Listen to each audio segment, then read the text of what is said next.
The DOJ just admitted that the decision to ignore a judge's ruling calling for the halt of a deportation flight to El Salvador came from Kristi Noem herself. Now, this is a massive story, which was first reported by NBC News, and we'll get into the details momentarily. But Cenk, first, your 2 cents here. You have the DOJ admitting that it came from the top. Look, I don't know if there are any laws left in this country, but when a government official, a cabinet member admits, yeah, I ignored a court order, there used to be severe consequences for that, legal consequences. Now, I don't know if there's gonna be any consequences, or is this White House above the law? So let's figure it out. Yeah, well, let's get into the facts here. So on March 15th, US District Judge James Boasberg ordered the government to return Venezuelan immigrants the government alleged were members of Tren de Aragua back to the United States. In the same written order, he blocked the Trump administration from deporting another group of immigrants under the Alien Enemies Act. In a court filing this week, Department of Justice officials acknowledged that they relayed the order and provided legal advice to the acting general counsel for the Department of Homeland Security, who conveyed that advice as well as his own to Noem. Noem then decided that detainees under the Alien Enemies Act who were removed from the United States before the court's order could be transferred to El Salvador. Boasberg barred the administration from deporting alleged Tren de Aragua members using the Wartime Alien Enemies Act in March, saying the deportees most likely did not receive due process. The administration executed flights carrying deportees under the act anyway.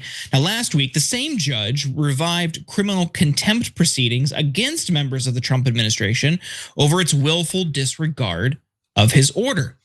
This new report also highlights another incident that we covered a few months ago when it was revealed that Principal Deputy Attorney General Emil Bove was alleged to have instructed subordinates to ignore court rulings, a charge he denies.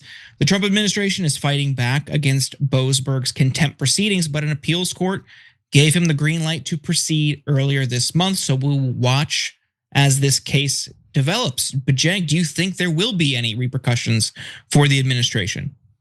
Who's going to do the repercussions?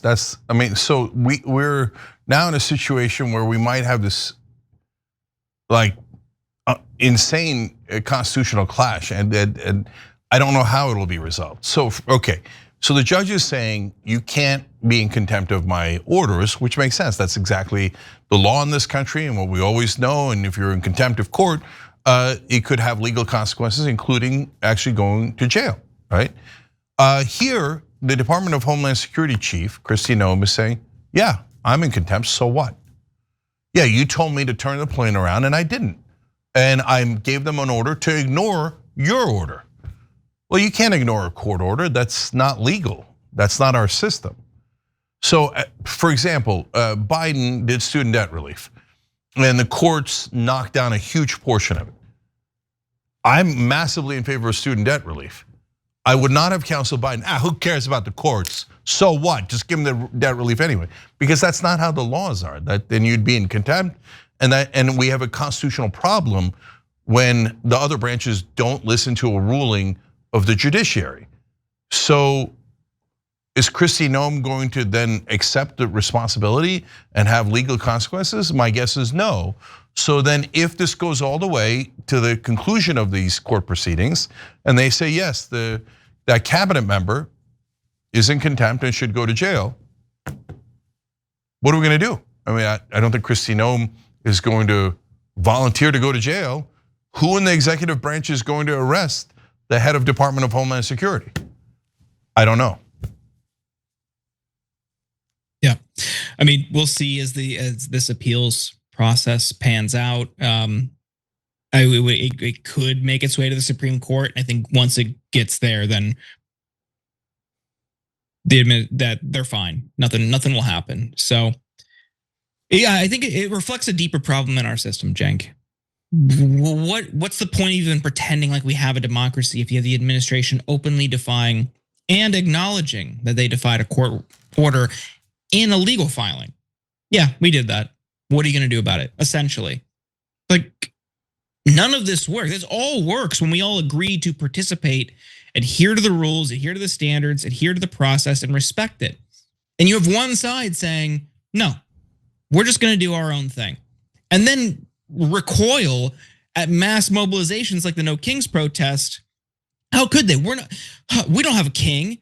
Everything you're doing shows that you want one. This is a movement in advance of actually having one. And just it's insulting to see them routinely scoff at the idea that we are on the path toward authoritarianism. You have the DOJ clearly weaponized, clearly politicized, acting at the direction of the president, which is a huge concern, and now saying, yeah, we ignored a court order. None of this is going to work unless we all agree to participate, win or lose. Yeah, last things, guys. The court is saying you've got to follow due process. That's why the core of the case is about in the beginning was to bring them back because we don't know if you have the right guys. And by the way, it turned out they didn't have some of the right guys. That's why we do due process. We figure out, hey, are we deporting the right people? Are they actually criminals? If they are, no problem, we deport them. But if you got the wrong guys, that's what the courts are supposed to adjudicate. And the Trump administration was like, we don't care about due process. That was early on. Now they're saying we don't care about due process when they're killing people. Those are the boat strikes off the coast of Venezuela. And we don't even know the names of the people we're killing. Some of them are from different countries, are not at all drug dealers. And sometimes we've captured them and then returned them to their home countries because it turns out they weren't drug dealers at all. And we were going to kill them. We killed the other people on their boat. There's a reason why we follow due process. It's a core tenet, not just of America, but of Western civilization. So this administration is saying, no, we don't care about due process and we're not gonna listen to the courts. And that's an enormous problem. So lastly, I hope that if it gets to the Supreme Court, that the Supreme Court, my guess is they will find a way to make it so that she doesn't have to face legal consequences, but it becomes clear that this is not acceptable. You must go through the courts. If the Supreme Court gives away its own power like that, then we're in a lot of trouble. You know what TYT's always been about? Taking on the corrupt, greedy establishment. For us, it's the corporate media. We've been fighting that fight for over 20 years. For the cell phone industry, it's the same story. A handful of massive corporations ripping you off. That's why we're partnering with Noble Mobile. They're the only wireless company with the same mission as ours, to fight back. Their No Bull plan offers unlimited data for just $50 a month. But here's the best part. For any data you don't use, you get cash back.